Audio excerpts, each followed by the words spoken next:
They sold her for being too big. The cowboy picked her up and said, "You're just right for my arms." The year was 1876, and the wind swept across the barren plains like a messenger carrying stories of sorrow and salvation. In the small town of Red Bluff, where dust clung to boots and hearts were hardened by hunger and loss, a young woman stood under the unforgiving sun. Her name was Clara Mae, and her eyes carried the weight of a soul discarded by those who never understood her worth. She had been raised by a family who measured love by appearances and worth by a figure on the scale of vanity.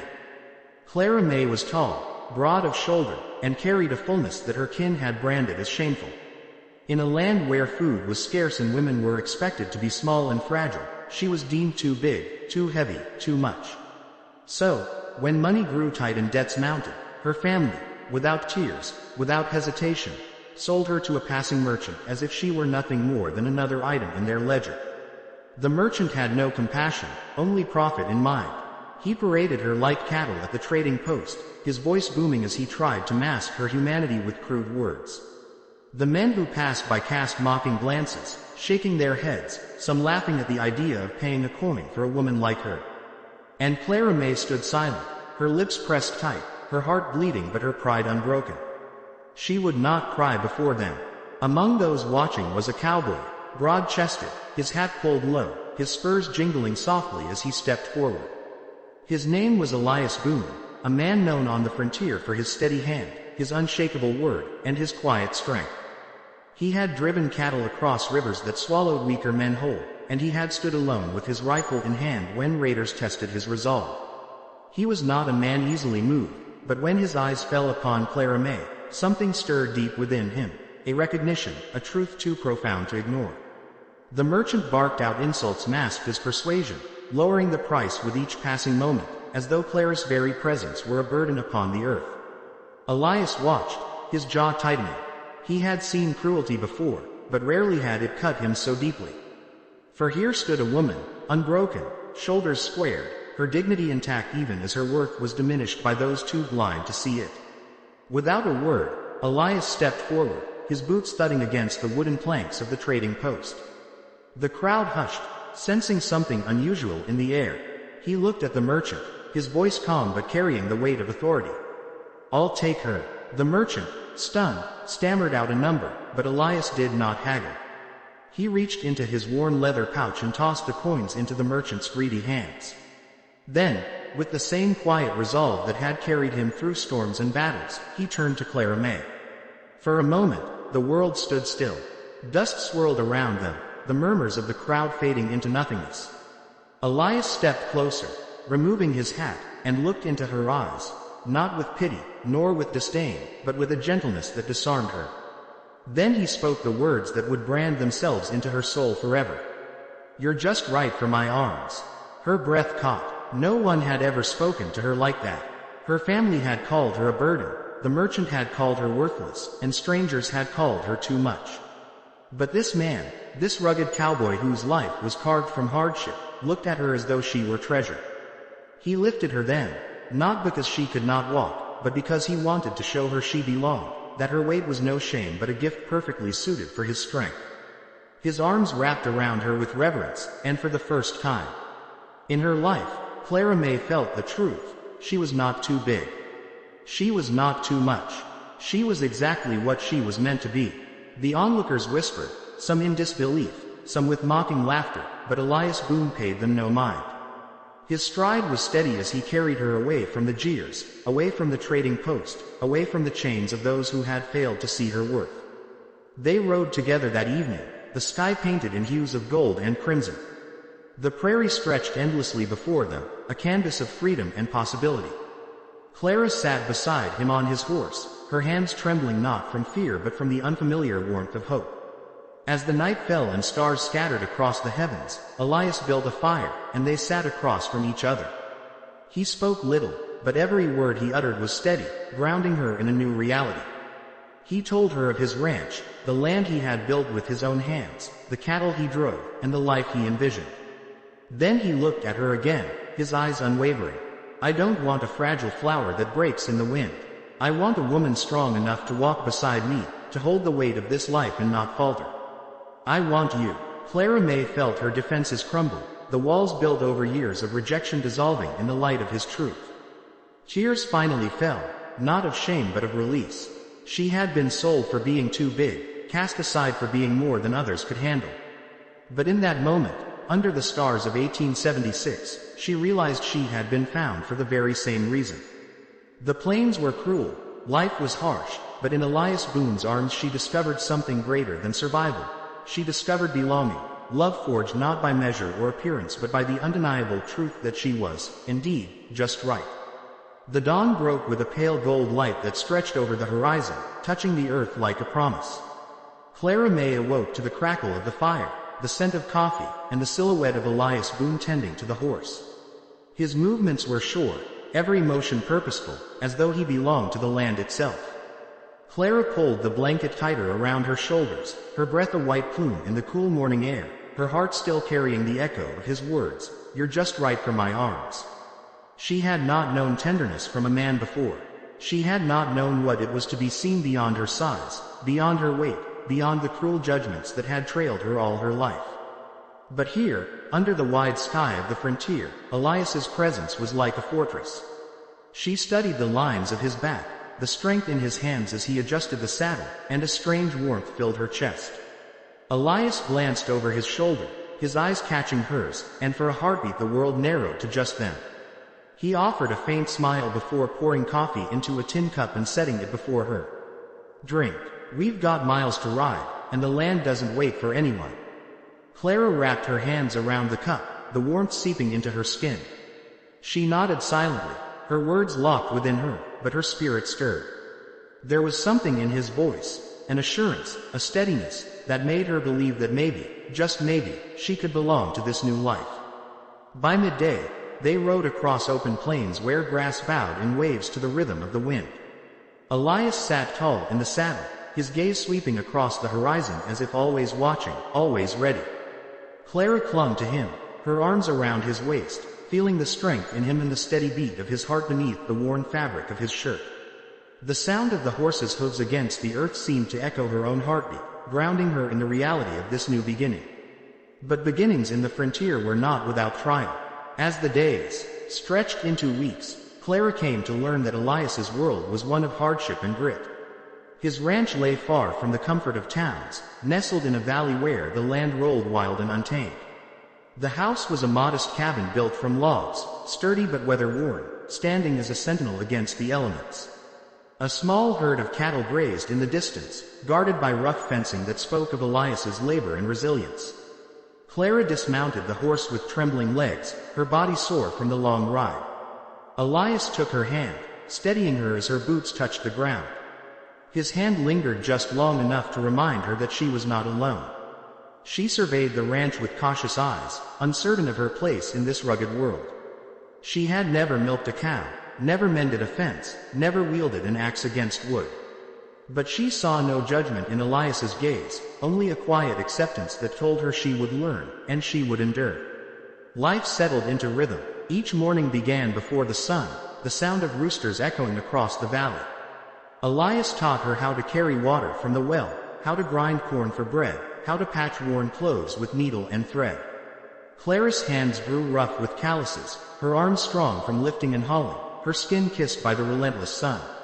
And though her body ached each night, she discovered within herself a strength she had never known. Elias rarely spoke more than necessary, but when he did, his words carried weight.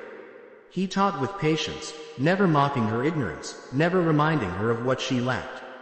Instead, he looked at her with the same steadiness he had shown the first day, as though he had always known she was capable. Slowly, Clara began to believe it herself. But the frontier was never merciful.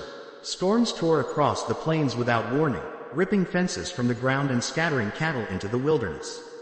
One night, as thunder shook the earth and lightning split the sky, Clara found herself standing in the rain beside Elias, clutching a lantern as he fought to gather the frightened herd. Her dress clung to her skin, mud sucking at her boots, her hair plastered to her face. Fear clawed at her chest, but when Elias glanced back, shouting above the storm, "Hold steady, Clara. The herd needs you." Something fierce ignited within her. She planted her feet against the shifting mud, raised the lantern high, and shouted with all the strength in her lungs. The cattle, eyes wild and bodies surging, slowed at the light, turning just enough for Elias to guide them back to safety. Hours later, soaked and trembling, they returned to the cabin. Elias set the lantern down, his chest heaving, his eyes locking onto hers with a fire that matched the storm. "You're stronger than most men I've known," he said, his voice low but fierce. Clara's breath caught, the words striking deeper than any insult had ever wounded. In his eyes, she saw no mockery, no disbelief, only truth. She collapsed into his arms, not from weakness but from the overwhelming realization that she had finally been seen. Days turned to months, and Clara became as much a part of the ranch as Elias himself. Her laughter began to echo across the valley, a sound that had long been buried beneath shame. She learned to cook meals over an open flame, her biscuits earning Elias's rare but genuine smile. She learned to mend harnesses, to guide the plow, to stitch wounds in cattle with steady hands. Each task, no matter how small, bound her more deeply to the land and to the man who had chosen her. Yet not all neighbors shared Elias's vision.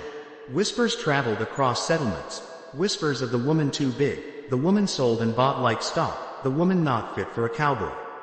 Men spat the words with derision, and women sneered from behind bonnets. Clara heard them when they rode into town for supplies, felt their eyes on her like needles pressing into her skin. One afternoon, as Elias loaded sacks of grain onto the wagon, a group of men lingered outside the general store. One leaned against the post, his smirk sharp as a blade. "Boone," he drawled, his voice loud enough for all to hear. "Didn't know you'd settled for a draft horse when you could have had a mare." The laughter that followed was coarse, cruel, and it cut into Clara like a brand. She lowered her eyes, shame threatening to choke her, but before the poison could seep too deep, Elias turned. His gaze was as cold as steel, his voice like a rifle shot. "You've mistaken strength for shame, friend," Elias said evenly. "That woman you mock can outlast half the men in this town. And she's mine. Say another word against her, and you'll find out just how steady my hand is." The silence that followed was heavier than any storm. The men shifted uneasily, their smirks fading under the weight of Elias's stare. Clara's chest ached, not from pain but from the fierce pride that swelled within her. For the first time in her life, someone had stood not just beside her but before her, shielding her with his honor. When they rode away from town, the silence between them was thick. Clara kept her gaze on the reins, her hands trembling. Finally, she whispered, "Why do you fight for me?" Elias slowed the horse, turning to her, his eyes burning with quiet conviction. "Because you're worth fighting for. And because you've fought for me since the day you held that lantern in the storm. Don't forget that, Clara Mae." Her throat tightened, tears threatening, but she swallowed them back. She would not cry out of weakness. Instead, she lifted her chin, letting his words settle into the marrow of her bones. She was worth fighting for. She was worth more than the weight others had chained to her. The seasons changed, the land shifting from blistering heat to biting cold. Together, they endured drought and flood, sickness and scarcity. Together, they rebuilt fences, drove cattle, and shared the quiet joys of evenings by the fire. Clara's body bore the marks of labor, her hands scarred, her muscles firm, but she carried her strength with pride now. For every scar, every ache, was proof that she belonged, not just to the land but to Elias's world, to his heart. One winter night, as snow blanketed the valley in silence, Elias returned late from tending the herd. His face was flushed from the cold, his breath heavy, but his eyes softened the moment they fell upon Clara sitting by the fire. He removed his gloves, kneeling before her, and took her hands into his. "You've given me more than I ever dreamed," he whispered. "You were never too much, Clara Mae. You were exactly what I needed." Her tears fell freely then, not of sorrow but of gratitude. The firelight flickered between them, casting shadows on the walls of the cabin, but no shadow could touch the truth they shared. In his arms, she had found her place. In his eyes, she had found her worth. And in that world of hardship, of storms and whispers, of endless labor under the vast sky of 1876, Clara Mae and Elias Boone stood unshaken. For theirs was not a love measured by appearances or mocked by the cruel. It was a love forged in storms, proven in sweat, sealed in the quiet truth that she was, indeed, just right for his arms. The spring of 1877 came with deceptive calm, the kind that whispers of change before the storm. Clara Mae awoke each morning to the sound of meadowlarks and the soft creak of wood as Elias moved about the cabin. She had grown used to the rhythm of ranch life, mornings filled with chores, afternoons with labor, evenings by the fire, where silence spoke louder than words. Her body bore the marks of toil, but her spirit had never been more alive. Elias often watched her with quiet admiration as she carried water buckets balanced strong in each hand, her shoulders squared and her steps steady. He had known many women in passing during his years as a cowboy, women who fluttered like delicate petals in town parlors. But Clara Mae was not fragile, nor was she a flower meant for a vase. She was oak, unyielding, rooted deep, standing tall through every storm. Yet the plains were not a place that allowed peace for long. That spring, whispers spread of cattle thieves roaming the frontier, ruthless men who left behind charred fences and bleeding herds. Ranchers in nearby valleys awoke to find their livelihoods stripped overnight, their brands cut away, their homes burned. Fear traveled faster than the wind, and Elias Boone, though steady as stone, knew the threat was no idle tale. One evening, as the sun melted into the horizon and cast the land in fiery light, Elias sat sharpening his rifle. Clara Mae watched him from across the room, her hands busy mending a torn shirt but her eyes never leaving him. His movements were calm, deliberate, yet she felt the weight of unease in the air. "You expect them to come," she said softly. Elias lifted his gaze, meeting hers without hesitation. "Not expect. No. Sooner or later, thieves test every man who owns land worth taking. Ours is no exception." Clara's needle paused, her fingers tightening on the fabric. Fear tugged at her, but it did not break her. "Then we'll be ready." Elias's lips curved into the faintest of smiles. "You speak as if you've fought off raiders before." "I've fought off worse," Clara answered, her voice steady. "The kind of enemies you can't see. Shame, ridicule, being sold like I was worth nothing. If I can survive that, Elias, I can face men with guns." His eyes softened, and he set the rifle down, crossing the room to kneel beside her. He took her hand, rough against rough, and pressed it to his chest. "That's why you're mine. You don't bend. You stand." The weeks that followed were restless. The air carried tension, every distant hoofbeat making Clara's heart quicken, every bark of the dog sending Elias to the window with his hand near his holster.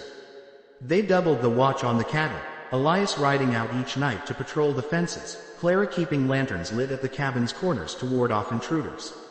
It was on a moonless night in late April when the threat finally came. Clara was stirring embers in the fireplace when the sound of horses thundered through the valley. Shouts carried on the wind, rough voices commanding one another. Elias burst through the door, rifle in hand, his face grim. "They're here," he said. "Stay low." But Clara did not shrink. She followed him outside, her lantern held high, the wind tugging at her skirts as shadows moved along the fence line. Dark figures loomed, cutting the herd loose, their laughter cruel and sharp. Elias raised his rifle and fired into the air, the sound cracking across the valley. "Leave the cattle," his voice boomed, unshaken. The thieves turned, their own guns glinting in the dim light. One shouted back, his words dripping with mockery. "One man can't guard a herd, Boone. Best step aside before you end up in the dirt." Elias's stance never wavered, but Clara felt the danger closing in. Without hesitation, she lifted the lantern higher, stepping forward until the light revealed her form beside Elias. The thieves laughed, their voices cruel. "Brought your big woman to scare us off." One sneered. The insult cut like a blade, but Clara did not falter. Her voice rose, strong and unyielding, carrying across the night. "This land is ours. These cattle are ours. You'll not take a single hoof unless you ride through me." Her defiance startled them, their laughter faltering. Few women spoke so boldly on the frontier, fewer still stood in the face of armed men.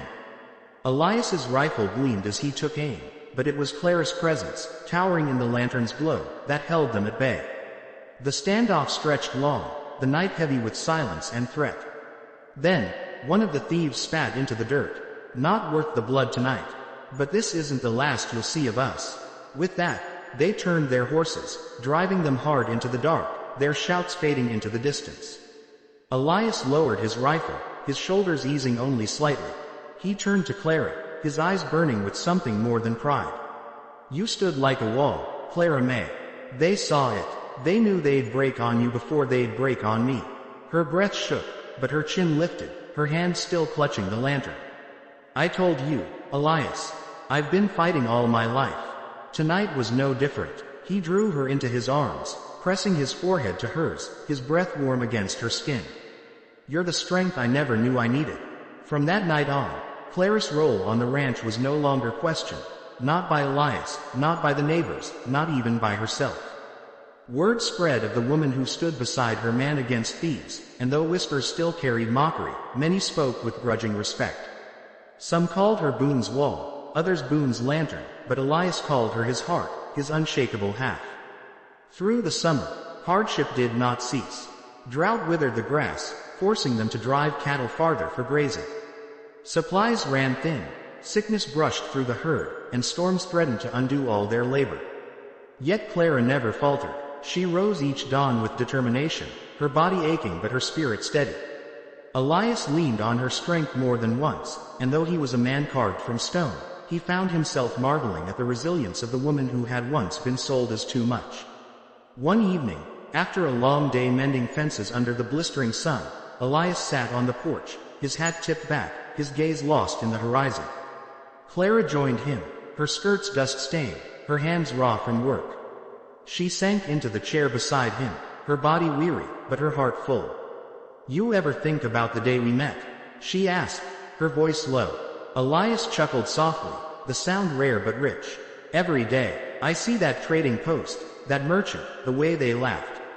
And then I see you, standing proud when you had every reason to fall.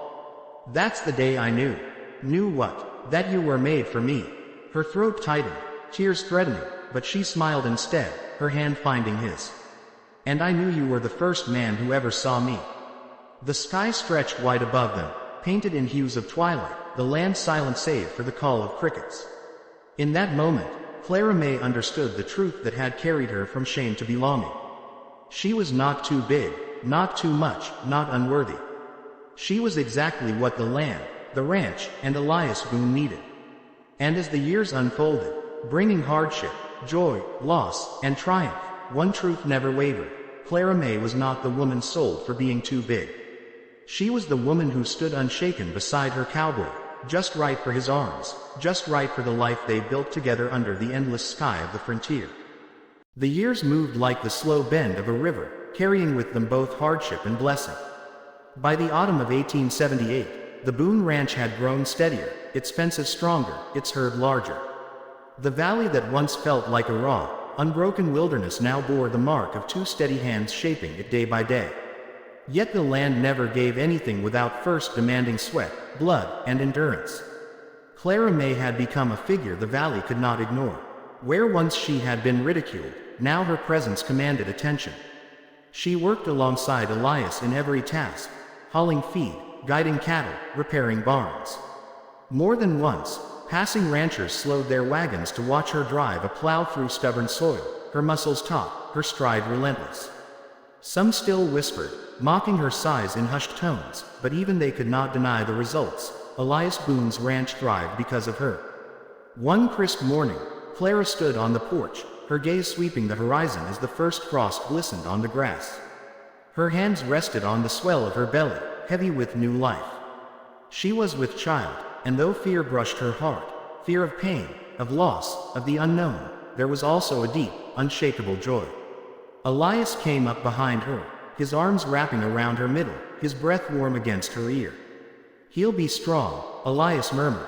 Or she, Clara countered, her smile soft. Elias chuckled, pressing his lips to her temple. Boy or girl, that child will carry your fire. That's all I ask. When the time came, the labor was long and fierce. The winter winds howled outside the cabin as Clara gritted her teeth, sweat beading her brow, her body straining with each wave of pain. Elias held her hand, his calloused fingers trembling against hers. He had faced storms, thieves, and wild beasts, but nothing had ever shaken him like watching Clara fight to bring new life into the world. After hours that felt like eternity, a cry pierced the night. The midwife lifted a squalling infant, his lungs strong, his fists clenched tight. Clara collapsed against the pillows, tears streaming down her face, her chest heaving with exhaustion and relief. Elias knelt beside her, his eyes wet as he looked upon their son.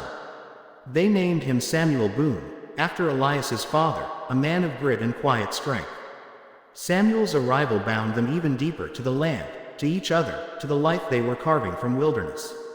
Clara nursed him by the fire, her heart swelling with a love she had never imagined possible. Every time she held him, she whispered promises, that he would never know shame, that he would never doubt his worth, that he would grow in a home where strength was honored, not mocked.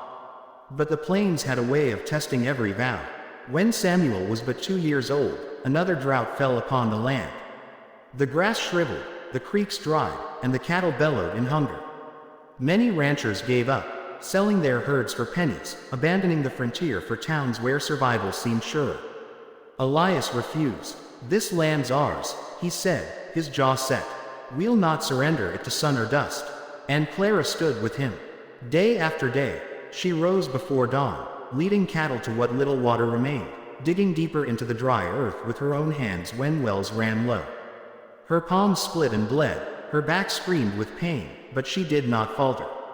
Samuel rode on her hip as she carried buckets, his small voice humming songs she taught him, his tiny hands clutching her dress. Neighbors marveled at the sight. Clara Mae, broad and unyielding, carrying both child and labor upon her shoulders. Whispers turned to respect, then to admiration. Men who once laughed now tipped their hats when she passed, and women who once sneered now asked her for advice on how to endure. She became more than Elias Boone's wife, she became the heart of the valley. The drought finally broke with a storm so fierce it split trees and flooded gullies, but the Boone Ranch survived because of Clara's strength. Elias often said, with a proud gleam in his eye, "She's the reason we still stand." As Samuel grew, Clara's lessons shaped him as much as Elias's. She taught him that strength was not cruelty, that dignity was worth more than silver, that every scar told a story of survival. When he stumbled in his chores, she lifted him without scorn. When he cried from a scraped knee, she kissed the wound and told him, "Pain reminds you you're alive. Stand taller for it." By the time Samuel was 10, he was already strong of limb and steady of spirit, a boy molded by the fire of two unyielding souls. Yet even as their family flourished, danger lingered on the horizon. The cattle thieves who had once tested their land had not vanished. Years of hunger and desperation had only hardened them. In the summer of 1888, they returned, more ruthless, more organized, determined to take by force what they had failed to steal before. It was a night of blood and fire. Clara awoke to the crack of gunshots, the scent of smoke curling into the cabin. Elias grabbed his rifle, barking, "Stay with Samuel," before rushing out the door. But Clara was no woman to hide in fear while her husband fought alone. She shoved Samuel beneath the bed, her voice fierce. "Stay down, no matter what." Grabbing the shotgun from the corner, she stormed into the night. Flames licked the barn, cattle stampeded in panic, and shadows of armed men darted through the chaos. Elias fired with deadly precision, dropping one raider, then another, but they were many. Clara's voice rose above the din, a roar that silenced even the thieves. "This land will not fall to you." Her shotgun cracked, the blast throwing one of the attackers back. She reloaded with steady hands, her size and presence towering in the firelight. The raiders faltered, unnerved by the woman who fought like a lioness. Elias pressed forward, his rifle singing, his eyes blazing with fury. Together, side by side, they turned the tide. By dawn, the barn was charred, fences broken, but the Boone Ranch still stood. 3 raiders lay in the dirt, the rest driven off, their spirits shattered by the wall they could not break. Elias collapsed to his knees, exhausted, his chest heaving.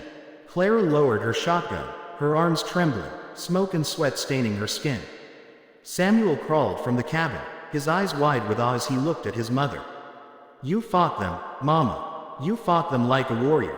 Clara knelt, pulling him into her arms, her tears mingling with ash. "I fought because this is ours, Samuel. And one day, you'll fight for what's yours." Word of the Boone Ranch's stand spread across counties. Ranchers whispered of the woman who had faced raiders without fear, who had fought beside her husband as an equal. Some called her too fierce, too bold, but most spoke her name with reverence. Clara Mae Boone became a legend, her story told in saloons and around campfires, a tale of unyielding strength on the unforgiving frontier. Years passed, and Samuel grew into a man, broad-shouldered like his father, steady-eyed like his mother. Clara's hair silvered, her body bore the marks of years of toil, but her spirit never dimmed.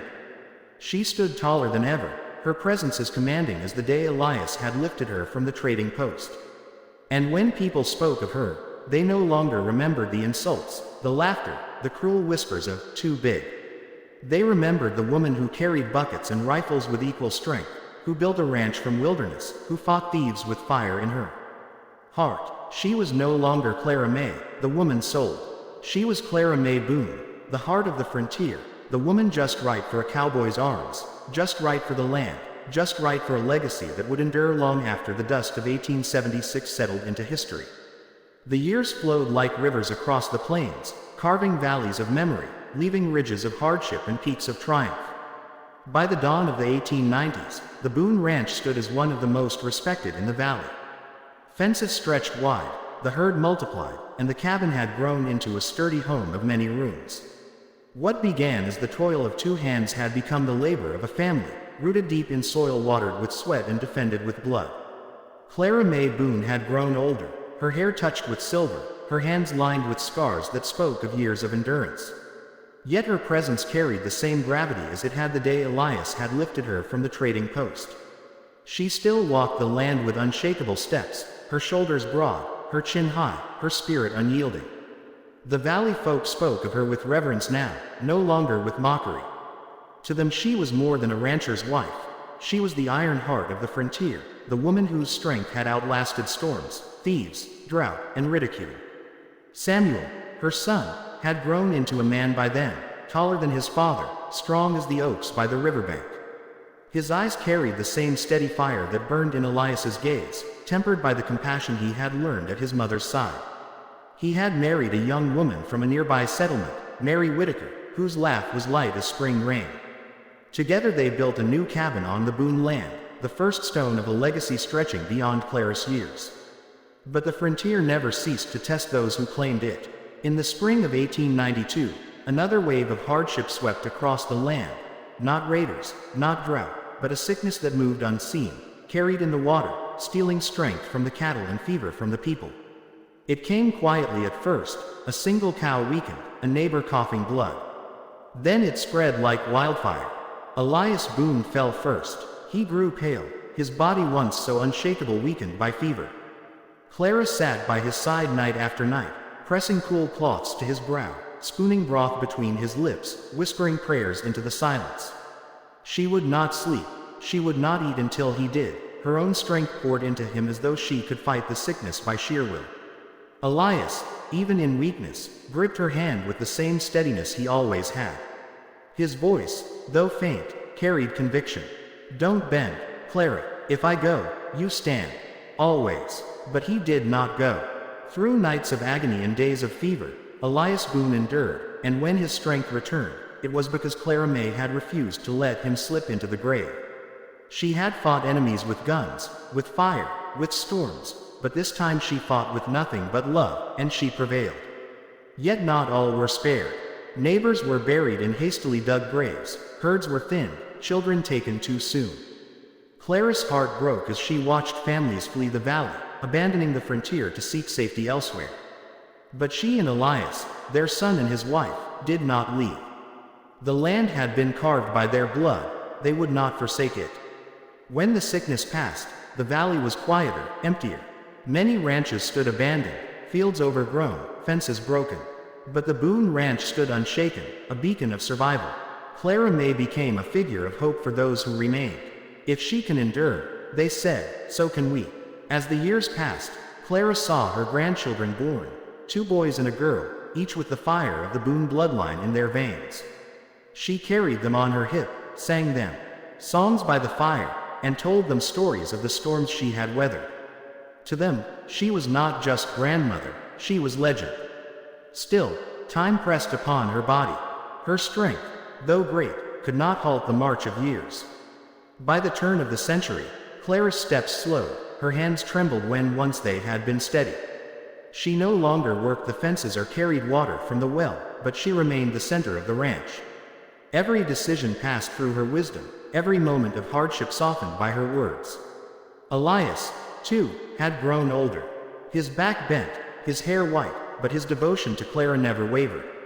Each morning he rose before her, stoked the fire, brewed the coffee, and set her chair by the window so she might watch the dawn. Their love, forged in hardship, had only grown deeper with time. They spoke little, for they no longer needed words. A glance, a touch, a silence, these carried more than speeches. It was on a warm evening in the summer of 1901 that Clara Mae Boone felt her time drawing near.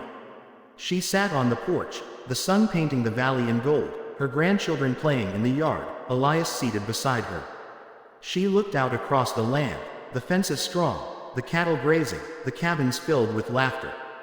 The same land where once she had been mocked, the same land she had defended with her life, now stretched before her as a testament to all she had endured. Her voice was soft, but it carried the weight of every storm, every fight, every triumph. "Elias," she said, her eyes fixed on the horizon, "do you remember that day at the trading post?" He chuckled, his old hand finding hers. "How could I forget, you standing there, proud even when the world tried to tear you down. You were fire, Clara. Still are." Her lips curved into a faint smile. "You told me I was just right for your arms. And I was right," he whispered, his eyes wet. Clara turned to him, her face lined with age but her spirit unbroken. "Promise me, Elias, promise me you'll tell them, our children, their children, that I was never too much. That I was exactly what I was meant to be." Elias's voice broke as he answered. "They already know, Clara. They've always known." That night, beneath the soft glow of lantern light, Clara Mae Boone closed her eyes for the last time.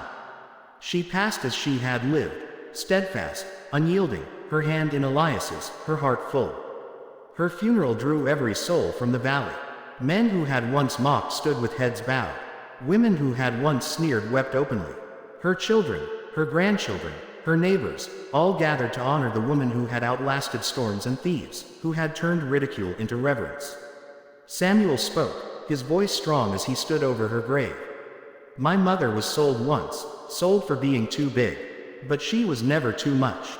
She was the strength of this land, the heart of this family, the reason we stand today. If you speak her name, speak it with respect. For Clara Mae Boone was not just right for my father's arms, she was just right for the world." Elias, frail and broken by grief, placed his hand upon the grave. His words were simple, but they carried the weight of a lifetime. "She was my home."